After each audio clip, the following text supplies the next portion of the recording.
बहुत बहुत स्वागत है दोस्तों। पिछली वीडियो में हमने खंडेतर स्वनिम के भेद पर चर्चा किया था, जिसमें हमने दो भेद जान लिया था। आज हम खंडेतर स्वनिम के तीसरे भेद पर चर्चा करेंगे। आइए जानते हैं हम लोग खंडेतर स्वनिम के तीसरा भेद क्या है।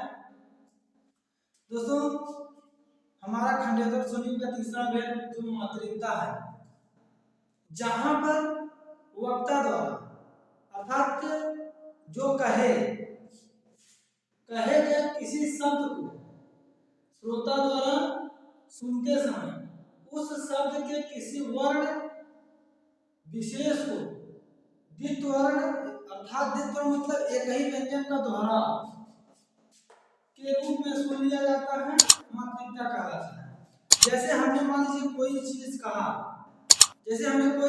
आप लोग उसी चीज जैसे मान लीजिए हमने किसी चीज को कहा, हम वक्ता हो गए, आप लोग हमारी बातों को सुन रहे हैं, आप लोग श्रोता हो गए।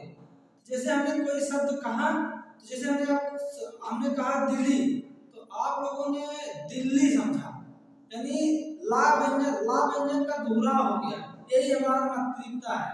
जैसे आइए जानते हैं, साथियों यहाँ पे वक्ता जो हम उतर यानी नीचे की बात है। हम मान लीजिए आप लोग कहीं उतर यानी नीचे आने के लिए हम कह रहे हैं, और आप लोग उसको उत्तर समझ रहे हैं, यानी जवाब के रूप में समझ रहे हैं। क्या देखिए हमारा ता का दोहरा हो रहा था, दोहरा हो रहा है कि नहीं हो रहा, यही हमारा मात्रिकता है।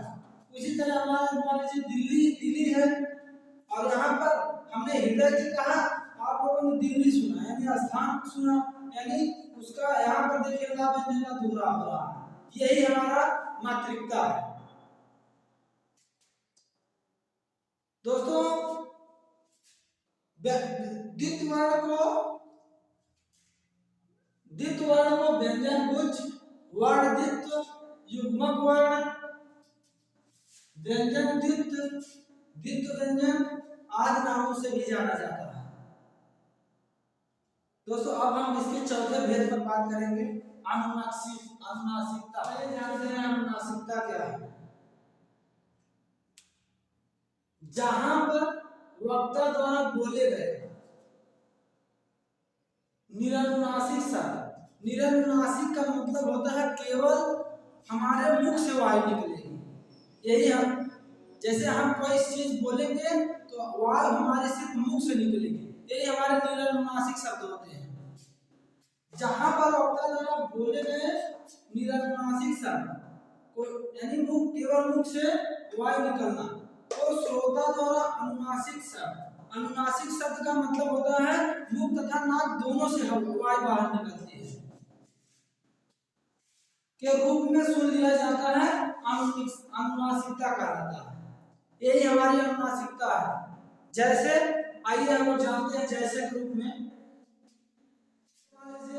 हम आप लोगों को यहाँ पढ़ा रहे हैं, तो हम यहाँ वक्ता का कार्य कर रहे हैं, आप लोग हमारी बातों को सुन रहे हैं, आप लोग श्रोता का कार्य कर रहे हैं। तो इसी तरह देखिए, जैसे वक्ता के रूप में हमने कहा पूछ, तो आप लोगों को पूछ सुना, आप लोगों ने पूछ सुना। फिर हमने कहा जैसे दाव यानी जंगल की बात हम कर रहे हैं, और आप लोग दाव सुन रहे हैं, दाव यानी तरीका। इसी तरह हमने कहा यानी बोलना हमने कहा, और आप लोगों ने कहा सुना। देखिए हमने जैसे कहा, हमने कहा तो सिर्फ वायु हमारा मुंह से निकल रही है, लेकिन जैसे ही आप लोगों ने कहा मुंह के साथ साथ नाक से भी हमारी वायु बाहर निकल रही है। यही हमारी अनुनासिकता है। उसी प्रकार हमने पूछ कहा तो हमारे मुख से सिर्फ वायु बाहर निकल रही है। आप लोगों ने पूछ सुना यानी जैसे पूछ लेके सुना, तो जो है मुंह और नाक दोनों से जो है वायु बाहर निकल रही है। यही अनुनासिकता है। बस आज के लिए बस इतना ही। आगे किसी चीज के हम एक अन्य भेद जो बचा है बलाघात, उसके विषय में अगली वीडियो में चर्चा करेंगे। बहुत बहुत धन्यवाद।